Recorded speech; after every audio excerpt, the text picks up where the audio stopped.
اسرائیل میں یہودی پادریوں کا کہنا ہے کہ دنیا کی تاریخ میں 10ویں سرخ بچے کی پیدائش ہو گئی ہے، جو اس بات کا اعلان ہے کہ قیامت برپا ہونے کو ہے، اور انہوں نے تو دنیا سے رخصتی کی تیاریاں بھی شروع کر دی ہیں۔ آج کی اس ویڈیو میں ہم آپ کو سرخ بچے کے قربانی کے متعلق کچھ اہم حقائق بتائیں گے۔ تھرڈ ورلڈ وار اور ہیکل سلیمانی کی دوبارہ تعمیر کے متعلق بتائیں گے۔ قیامت سے متعلق کچھ اور پیش گوئیوں کا تذکرہ بھی کریں گے۔ اس کے علاوہ بتائیں گے کہ مسلمانوں کا مسجد اقصی کے ساتھ کس طرح نظریاتی رشتہ ہے۔ ویڈیو بہت ہی دلچسپ ہونے والی ہے، ویڈیو کو اسکپ کیے بغیر آخر تک ہمارے ساتھ رہیے گا۔ یہودی مذہب کے ممتاز ادارے دی ٹیمپل انسٹیٹیوٹ کی جانب سے اعلان کیا گیا ہے کہ کلی طور پر سرخ بچے کی پیدائش اسرائیل میں ہوئی ہے، جس کے ساتھ ہی دنیا کے اختتام کا باب شروع ہو گیا ہے اور کائنات اپنی زندگی کے آخری مراحل میں داخل ہو گئی ہے۔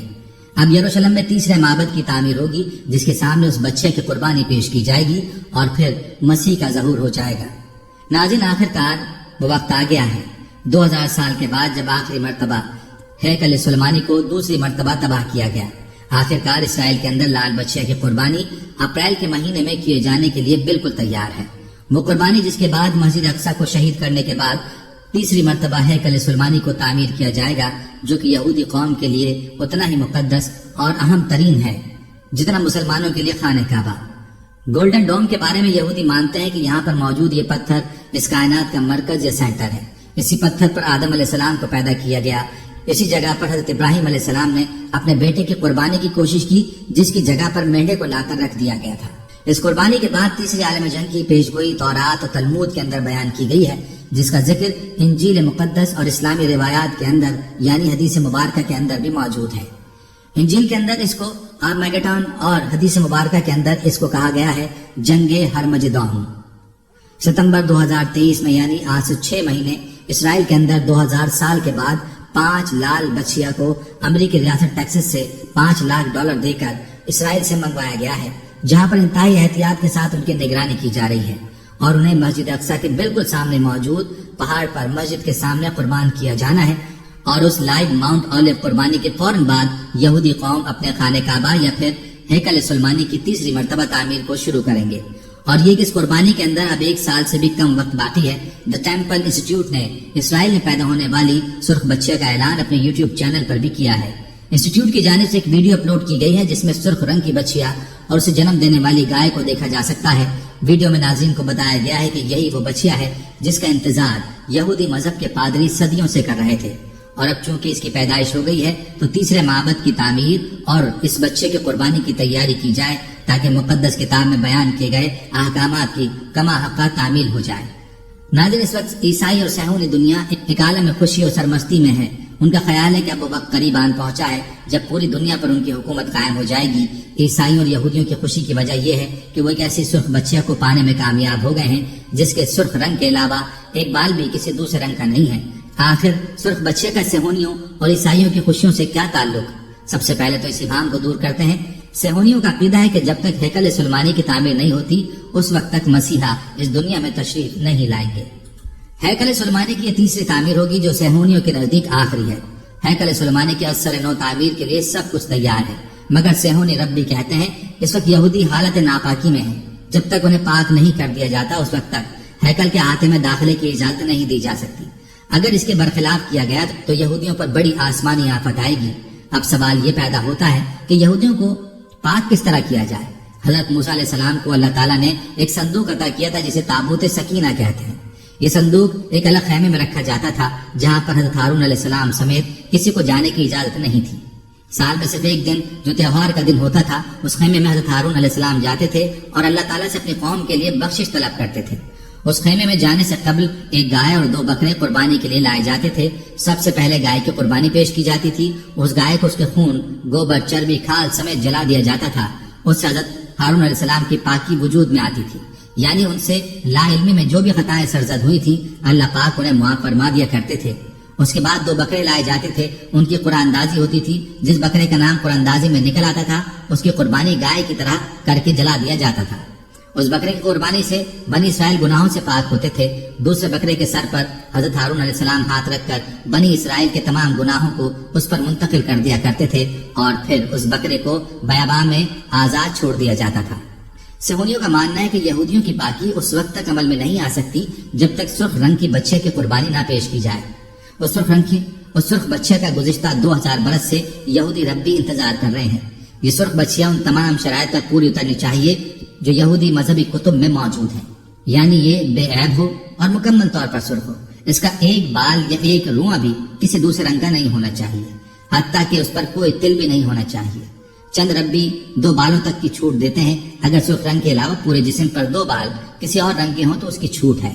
اس سرخ بچے کے بغیر صہیونی غلبے کی ریشہ دبانیوں کو اس کی تکمیل کے لیے آگے نہیں بڑھایا جا سکتا، اس لیے اس بچے کی تلاش پوری دنیا میں جاری تھی۔ کئی دفعہ ایسی سرخ بچیاں کو ڈھونڈ بھی لیا گیا، مگر مذہبی رہنماؤں کے مطابق یہ تمام شرائط پر پورا نہیں اترتی تھیں، اس لیے پھر سے نئی تلاش شروع کر دی گئی۔ چونکہ سرخ بچیاں کہیں سے دستیاب نہیں ہو رہی تھی اور صہیونیوں کے صبر کا پیمانہ لبریز ہوتا جا رہا تھا، اسی لیے انہوں نے شارٹ کٹ ڈھونڈا۔ تیسرے ہیکل سلیمانی کی تعمیر دی ٹیمپل انسٹیٹیوٹ کے لیے اسرائیل میں باقاعدہ ایک ادارے کے نام سے کام کر رہا ہے جس میں ہر طرح کے ماہرین موجود ہیں۔ انہیں پتہ چلا کہ ٹیکساس کے ایک فارم میں سرخ رنگ کی ایسی گائیں موجود ہیں جو ان کی شرائط کے قریب ہیں۔ ان کے ماہرین ٹیکساس کے اس فارم میں پہنچے اور انہوں نے گائے کے اس نسل کے نام کے ایمبریوز اور انڈے حاصل کیے، اور اس کے بعد اسرائیل میں ایک فارم میں جہاں پر گائے کی افزائش ہوتی تھی، بے عیب سرخ رنگ کی بچے کی بذریعہ ٹیسٹ ٹیوب طریقے سے پیدائش کی کوشش شروع کر دی گئی۔ کچھ عرصے قبل اسرائیلی ماہرین مطلوبہ بچہ پیدا کرنے میں کامیاب ہو گئے تھے جو مکمل طور پر سرخ رنگ کا تھا۔ تاہم صہیونیوں کی امید پر اس وقت اوس پڑ گئی جب انہیں پتہ چلا کہ یہ بچہ نر ہے، مادہ نہیں۔ مذہبی شرائط کی روح سے بچیاں درکار ہے، بچڑا نہیں۔ اس کے بعد دوبارہ کوششیں شروع کر دی گئیں۔ ایک سرخ رنگ کی بچی حاصل کرنے میں دی ٹیمپل انسٹیٹیوٹ کامیاب ہو گیا ہے۔ انسٹیٹیوٹ کے ماہرین ربیوں کے ہمراہ روز اس بچے کا معائنہ کرتے ہیں۔ اگر صورتحال مطلوبہ شرائط کے مطابق رہی اور یہ بچی کسی حادثے سے طبعی موت کا شکار نہیں ہوئی تو اس کی قربانی 2 سال کی عمر میں مجوزہ ہیکل سلیمانی کے دروازے کے باہر کی جائے گی۔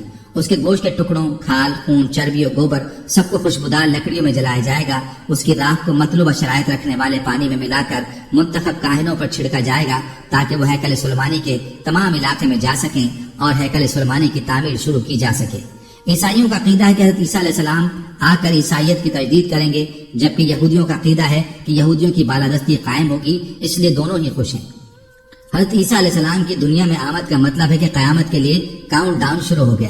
عیسائیوں کا عقیدہ ہے کہ حضرت عیسیٰ علیہ السلام نے صلیب پر چڑھ کر ان کے سارے گناہوں کا کفارہ ادا کر دیا ہے، اس لیے سارے عیسائی بلا حساب و کتاب جنت میں داخل کر دیے جائیں گے، جبکہ کچھ ایسا ہی عقیدہ یہودیوں کا بھی ہے۔ اس لیے ان دونوں مذاہب کے ماننے والے انتہا پسندوں کی کوشش ہے کہ کسی طرح قیامت کی شرائط کو پورا کر دیا جائے تاکہ وہ جنت میں فوری طور پر داخل ہو سکیں۔ اس دنیا پر ایک عالمگیر شیطانی حکومت کے قیام کی سازشوں سے خود بھی ہوشیار رہیے اور اپنے آس پاس والوں کو بھی خبردار رکھیے۔ اسرائیل نے غزہ پر حملہ 2023 کے اندر کیا اور ستمبر میں لوگوں کے لیے یہ سمجھنا مشکل تھا کہ اتنی جلدی آخر یہ سب کچھ کیسے ہوگا کہ اسرائیل حماس یا فلسطینیوں کی موجودگی اور مزاحمت کو روک پائے گا۔ مسلم دنیا کا پریشر کیسے برداشت کرے گا؟ لیکن آپ دیکھیں اس نے یہ سب کچھ برداشت کر کے دکھایا۔ اس وقت غزہ کے 5 حصوں میں سے الرفا کے اندر مظلوم فلسطینی پناہ لیے ہوئے ہیں، لیکن اسرائیل یہاں پر بھی مسلسل فضائی ایئر اسٹرائک کر رہا ہے۔ 18 لاکھ لوگوں میں سے 15 لاکھ لوگ ایک ایئرپورٹ جتنی تنگ جگہ کے اندر قیدیوں کی طرح زندگی گزارنے پر مجبور ہیں۔ یہاں پر بنیادی انسانی ضرورتیں، کھانا پینا اور میڈیکل تک کی سہولت موجود نہیں ہے۔ امریکہ نے اسرائیل کو وارن کیا ہے کہ جیسے وہ پہلے غزہ پر حملے کے اندر اسرائیل کی مالی اور اسلحے کے ذریعے مدد کر رہا تھا، الرفا پر حملے کے لیے بالکل نہیں کرے گا، کیونکہ اب فلسطینیوں کے پاس کہیں اور جانے کا راستہ نہیں ہے۔ وہ بند گلی کے اندر پہنچ چکے ہیں۔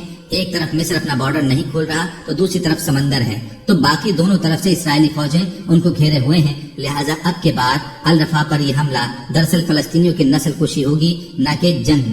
لیکن اسرائیل نے واضح کر دیا ہے کہ چاہے امریکہ اس حملے کے اندر اس کی مدد کرے یا نہ کرے، لیکن وہ پھر بھی رفح کو مکمل طور پر تباہ کر کے فلسطینیوں کا وجود ہی سرزمین سے ہمیشہ کے لیے مٹا دے گا، ورنہ یہ لوگ اپنی جان بچا کر خود ہی یہاں سے بھاگ جائیں۔ ناظرین، اب آپ لوگ خود سمجھ سکتے ہیں کہ اسرائیل ایسا کیوں کر رہا ہے۔ ظاہر سی بات ہے کہ 3rd ٹیمپل کی تیاری کے لیے وہ نہیں چاہتا کہ اس دوران کسی بھی طرح سے غزہ سے ان کو مزاحمت کا سامنا کرنا پڑے، لہٰذا ان کا پتہ ہی ہمیشہ کے لیے صاف کرتے ہیں۔ دوسری طرف وہ مسلمان امت کے نفس کو بھی دیکھ چکا ہے۔ حکمران کہ ان جیسے بے حس بے غیرت حکمران موجود ہوں تو اسے زیادہ سوچنے کی ضرورت ہی نہیں ہے، جنہوں نے اپنے مسلمان بھائیوں، عورتوں، بچوں کو اسرائیلی فوج کے رحم و کرم پر چھوڑ دیا ہے، یہاں تک کہ خود سعودی عرب یمن کے باغیوں کی طرف سے اسرائیل کے شپس کے لیے سوئس کینال کا راستہ بند کرنے کے بعد سے اسرائیلی آرمی کو یہ آئل اردن کے راستے یعنی بائی روڈ تیل پہنچا رہا ہے، اور یہی وہ تیل ہے جو اسرائیلی جہازوں کے اندر غزہ پر بمباری کے لیے استعمال ہوتا ہے یا پھر ان کے ٹینکوں کے اندر استعمال ہوتا ہے۔ بحرین، قطر، یمن، لبنان، اردن نے کافی حد تک غزہ کی مالی مدد تو کی ہے، لیکن سعودی عرب، UAE اور مصر جیسے ملک ٹوٹلی بے حس ہو چکے ہیں۔ پوری مسلم دنیا کو تو چھوڑیں، اگر صرف عرب ممالک اکٹھے ہو کر اسرائیل کے خلاف ایک طاقت بن جائیں، اس کا بائیکاٹ کر دیں تو اس کا وجود ایک دن بھی باقی نہیں رہ سکتا۔ مگر افسوس یہ اجمی مسلمان ہیں، عربی نہیں، کیونکہ عربی مسلمان تبھی ختم ہو گئے تھے جب ان سے سلطنت عثمانیہ نے بادشاہت چھینی تھی۔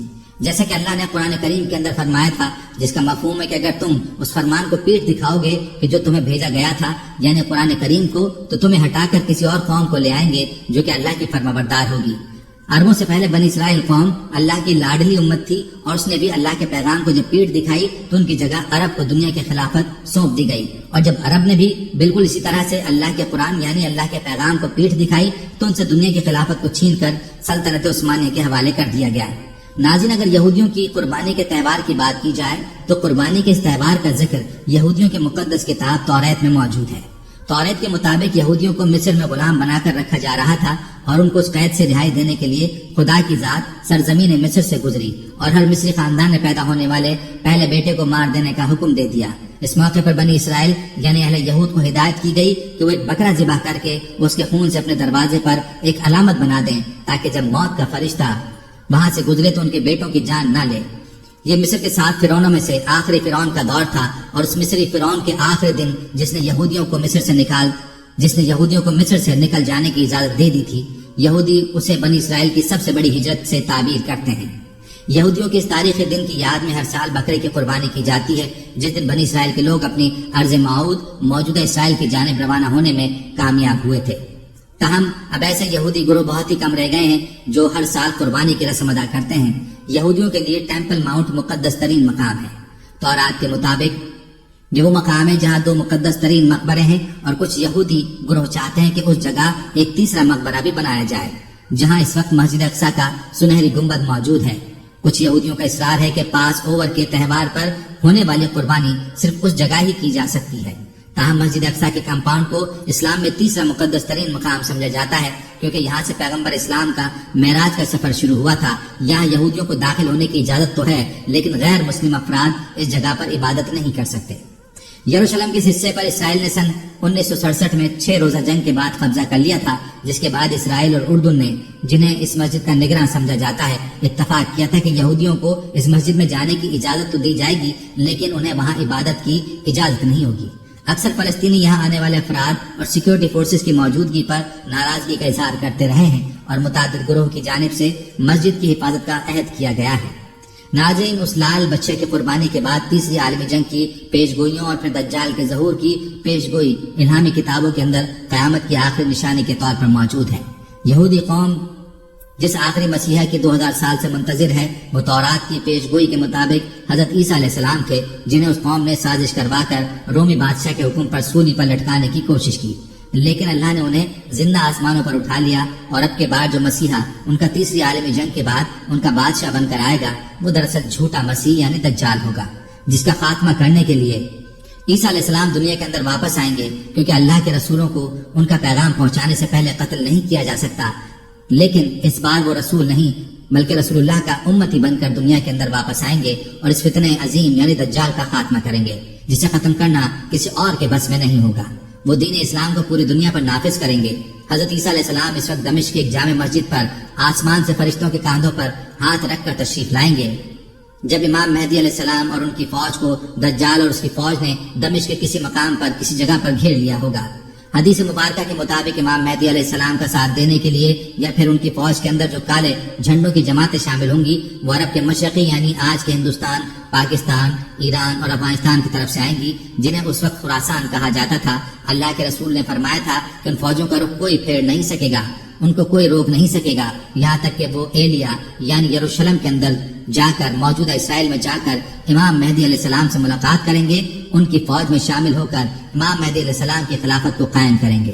اب اس پیشگوئی کے مطابق یہاں پر یہ بات سمجھنا انتہائی ضروری ہے کہ یقیناً اس وقت خراسان کے اندر خلافت کا نظام قائم ہو چکا ہے، تبھی تو وہ فوجی امام مہدی علیہ السلام کا ساتھ دینے کے لیے یا پھر ان کی مدد کرنے کو پہنچیں گی۔ اللہ کے رسول صلی اللہ علیہ وآلہ وسلم نے فرمایا تھا کہ اگر تمہیں گھٹنوں کے بل گھسیٹ کر بھی جانا پڑے تو امام مہدی علیہ السلام کی فوج کے اندر شامل ہو جانا، کیونکہ وہ جنتی لشکر ہوگا۔ افغانستان میں حال ہی میں اسلامی خلافت کا نظام پاکستان کے اندر ڈکٹیٹرشپ کے خاتمے کے اشارے، ہندوستان کے اندر مسلمانوں پر بڑھتے فسادات، کیا یہ سب کچھ بلا وجہ ہو رہا ہے؟ نہیں، بالکل نہیں، بلکہ تمام حالات بالکل وہی بن رہے ہیں کہ یہ حالات ایک ایسی فوج کو تیار کریں گے جو کہ اکٹھے ہو کر خراسان سے نکلے گی اور امام مہدی علیہ السلام کے ساتھ مل کر یروشلم شہر کو اور مسجد اقصی کی جگہ کو آزاد کروائیں گے، جہاں اس وقت تیسری مرتبہ ہیکل سلیمانی بن چکا ہے، اور یہاں پر ہوگی وہ تیسری عالمی جنگ جس کے بارے میں اللہ کے رسول صلی اللہ علیہ وآلہ وسلم نے فرمایا تھا کہ یہ اتنے خون ریز ہوگی کہ اگر ایک شخص کے 100 بیٹے ہیں تو 99 اس میں قتل ہو جائیں گے، صرف اور صرف ایک باقی رہے گا۔ لیکن اس خون ریز جنگ کے بعد یا پھر مشکل کے بعد اللہ تعالیٰ آخر کے اندر مومنین کو یا مسلمانوں کو فتح دے گا۔ یہودی عیسائی منافقین شکست کھا کر بھاگیں گے اور یہودی فوج چھپ کر غرقت کے درخت کے اندر پناہ لے لے گی، جس کا وہ آج جگہ جگہ پر اسرائیل یا یروشلم کے اندر پورا باغ لگا چکی ہے۔ شجر غرقت اس درخت کے کئی نام ہیں، جن میں شجر یعود، گونگا درخت یا یعود کا پاسبان درخت عام ہے۔ غرقت ایک جنگلی درخت کا نام ہے جو خاردار جھاڑیوں کی صورت میں ہوتا ہے۔ مدینہ کا قبرستان جنت البقیع کا اصل نام بقیع الغرقد اسی لیے ہے کہ جس جگہ یہ قبرستان ہے پہلے وہ غرقت کی جھاڑیوں کا خطہ تھا جو مدینہ کے اطراف صحراؤں میں پایا جاتا تھا۔ نبی کریم رؤوف الرحیم امام انبیاء جناب محمد رسول اللہ صلی اللہ علیہ وآلہ وسلم نے اس میدان کو غرقت سے پاک کروایا تھا۔ ناظرین، حضرت ابو ہریرہ رضی اللہ عنہ سے روایت ہے کہ رسول کائنات صلی اللہ علیہ وآلہ وسلم نے ارشاد فرمایا، قیامت نہ ہوگی یہاں تک کہ مسلمان